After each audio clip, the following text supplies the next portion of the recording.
hours that arrive, when the clock strikes the 13th hour, when shadows grow teeth and the air tastes of copper and starlight. You've felt it, haven't you? That peculiar weight settling on your chest as midnight bleeds into something else entirely.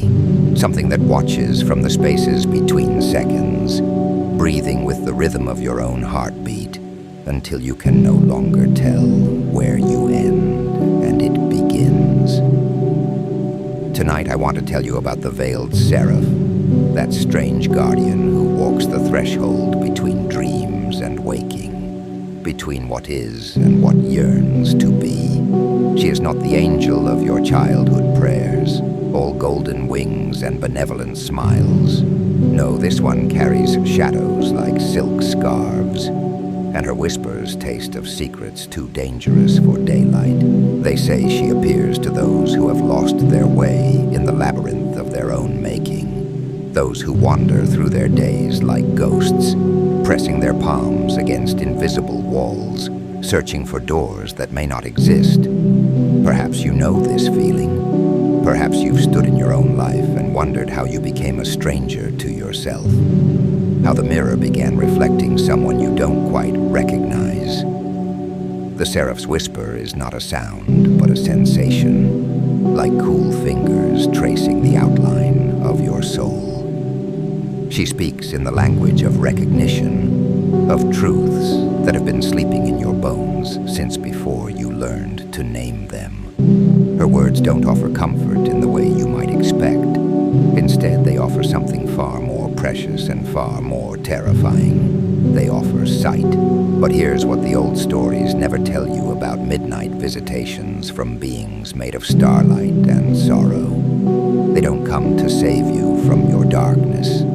They come to show you that the darkness was never your enemy at all, that it has been waiting, patient as winter, for you to stop running from the very thing that might transform you. The Seraph's first whisper always begins the same way, with a question that unravels everything you thought you knew about the shape of your own longing. She asks, not what you want, but what wants you. Not what you fear, but what fears losing you. And in that space between question and answer, between breath and heartbeat, something ancient stirs to life. She comes bearing gifts that mortals mistake for curses, this creature of veiled purpose.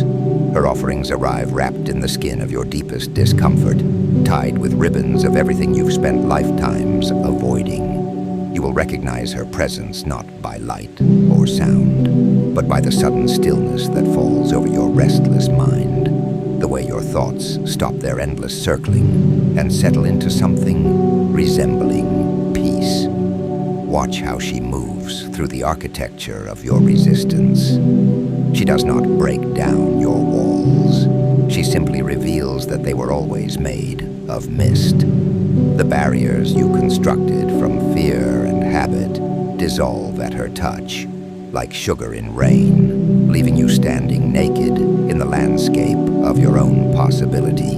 And oh, how terrifying it is to discover that you are vast when you have spent so long believing yourself small. Her whispers carry the weight of forgotten names, of selves you abandoned at crossroads you can barely remember. She reminds you of the child who believed in magic before the world taught them to be practical. She speaks of the lover who trusted completely before betrayal carved caution into their heart. She knows the dreamer who painted pictures in the air before responsibility clipped their wings.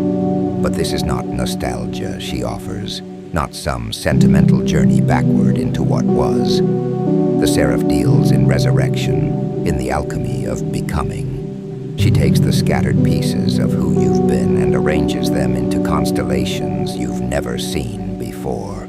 Under her touch, your wounds become doorways, your scars transform into maps, leading toward territories you hadn't dared imagine. Listen carefully to what she whispers next, for it will sound like blasphemy against every voice that ever told you to settle, to be reasonable, to to accept the narrow corridors they carved for your life. She will tell you that you were never meant to fit into spaces built for smaller souls, that your restlessness was not a flaw, but a compass pointing towards something magnificent and unnamed. So when the veiled Seraph finally withdraws, when her whispers fade back into the spaces between heartbeats, you are left changed in ways you cannot yet name. The 13th hour closes behind her like a door you never knew existed, but something has shifted in the architecture of your being. You carry her gifts now, wrapped in the tender skin of new understanding. The mirror will show you the same face tomorrow, but the eyes looking back will hold depths they did not possess before. You will walk through your days differently, not because the world has changed, but because you have remembered what it means to inhabit your own life fully. The invisible walls will still be there, but now you know they are made of nothing more substantial than old agreements with fear. And when midnight comes again, as it always does, you will not be the same person who once pressed their palms against those phantom barriers. You will be the one who learned to see in the dark, who discovered that transformation was never about becoming someone else. It was always about becoming more yourself than you ever dared imagine. The Seraph's whisper lingers, not as memory, but as possibility. Listen for it in the quiet moments, in the spaces where your breath meets the night air. For once you have been touched by something that vast and knowing, you carry a piece of that vastness within you always. And perhaps when you least expect it,